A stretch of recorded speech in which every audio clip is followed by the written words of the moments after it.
Rivals of Elon Musk's Starlink might be dismissed as jealous or downright anti-competitive when they object to SpaceX's plan to launch 30,000 more satellites into orbit for its space-based broadband service. It is not so easy to dismiss warnings from NASA, one of SpaceX's most loyal customers. Don't forget to watch today's video to the very end for finding out the truth behind Elon Musk and NASA. NASA's concerns about SpaceX.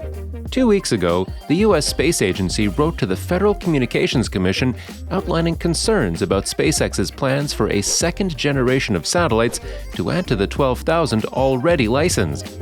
These range from the substantially heightened risk of collisions, adding to an already growing cloud of space debris, to the fact that so many Starlink satellites would make it harder to detect a potentially catastrophic asteroid strike on Earth. According to NASA, SpaceX's proposals would leave a satellite streak in every asteroid survey image, rendering portions of images unusable. This is not the first time that NASA has raised concerns over the rapidly growing population of satellites in low Earth orbit, the region up to 2,000 kilometers above Earth. In October 2020, it responded to proposals from Texas-based AST and Science for 243 satellites to deliver a space-based cellular phone service. NASA argued that AST's altitude should be changed to safeguard the agency's assets and missions. But the letter responding to SpaceX's application is unusual, according to people familiar with NASA's position. It appears to back up complaints by rivals such as Viasat, OneWeb, and Amazon's Project Kuiper, which cites risk to the launch or operation of other space services from the rapid expansion of Starlink's network.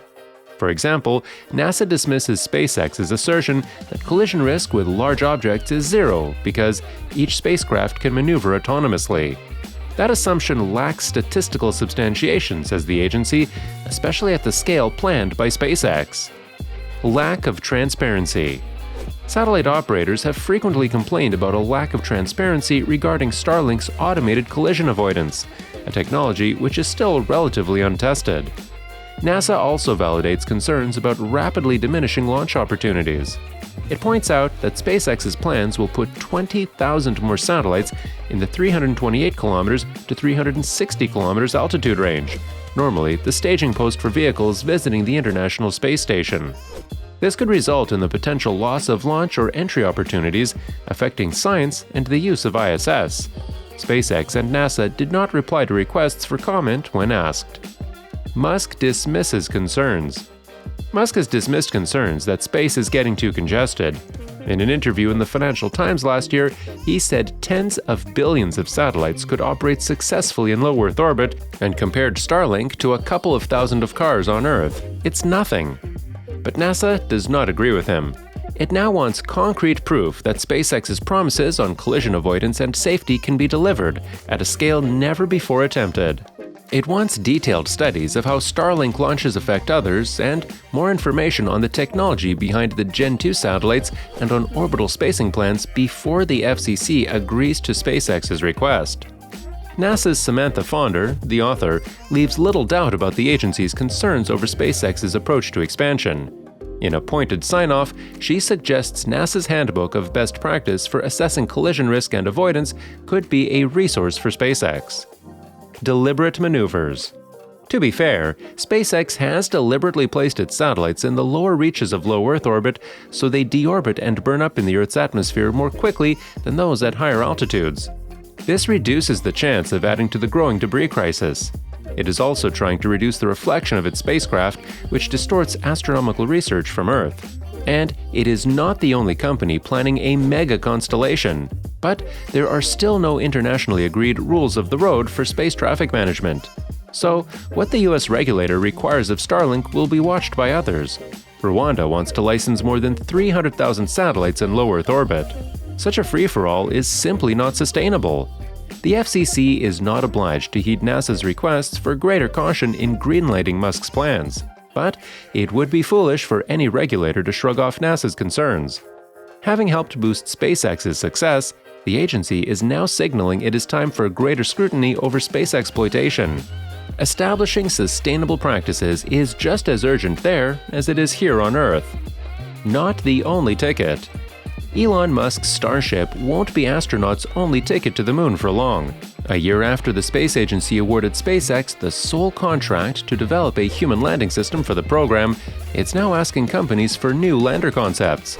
Competition is critical to our success on the lunar surface and beyond, NASA Administrator Bill Nelson said in a statement Wednesday.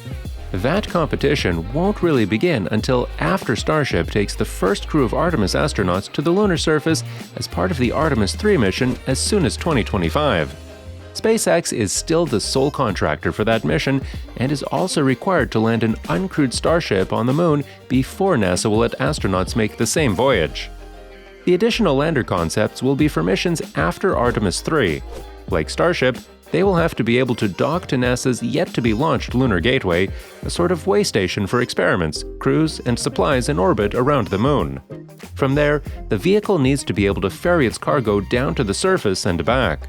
Under Artemis, NASA will carry out a series of groundbreaking missions on and around the Moon to prepare for the next giant leap for humanity, a crewed mission to Mars, Nelson added. Only SpaceX. Last April, NASA selected only SpaceX to develop its new lunar lander, prompting appeals from Blue Origin and Dynetics, which both submitted concepts that weren't selected. NASA had originally hoped to select 2 lander designs, but Congress appropriated sufficient funding for only one. In the end, the protests were rejected, and SpaceX and NASA are currently working together on the first human lander to return to the Moon in over 50 years. Blue Origin is thrilled that NASA is creating competition by procuring a second human lunar landing system, a company spokesperson said via email Wednesday. Blue Origin is ready to compete and remains deeply committed to the success of Artemis. We will continue to work with NASA to achieve the United States' goal to return to the Moon as soon as possible. NASA's CRS-2 missions. In 2016, NASA signed CRS-2 agreements with 3 American companies. According to the contracts, those firms should ensure continuous science and cargo delivery for NASA and its international partners to the International Space Station. It's essential for the crew members at the International Space Station. Otherwise, they won't be able to continue to conduct scientific research and technology development. The latter not only benefit people on Earth, but also help NASA and its partners to successfully implement their missions to the Moon and Mars. The maximum potential value of the contracts can't exceed $14 billion. But NASA doesn't pay the whole money on one go. We mean, it orders missions as needed. Therefore, it makes payments according to the ordered missions. Moreover, the values vary from mission to mission. Shortly, the companies that resupply cargo to the International Space Station will get different orders. SpaceX is a key partner. For instance, on September 30, 2021, SpaceX launched NASA's 23rd resupply service. The Cargo Dragon spacecraft delivered more than 4,800 pounds of research investigations, crew supplies, and vehicle hardware to the orbiting outpost. Getting back to the latest orders, NASA awarded 6 out of 12 to Northrop Grumman.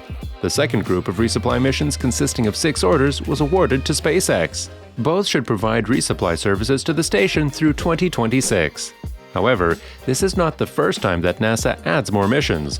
Back on October 16, 2020, NASA added 2 missions to Northrop Grumman's contract and 3 to SpaceX. In total, there were 32 missions ordered by NASA for cargo resupply missions under the CRS-2 contracts.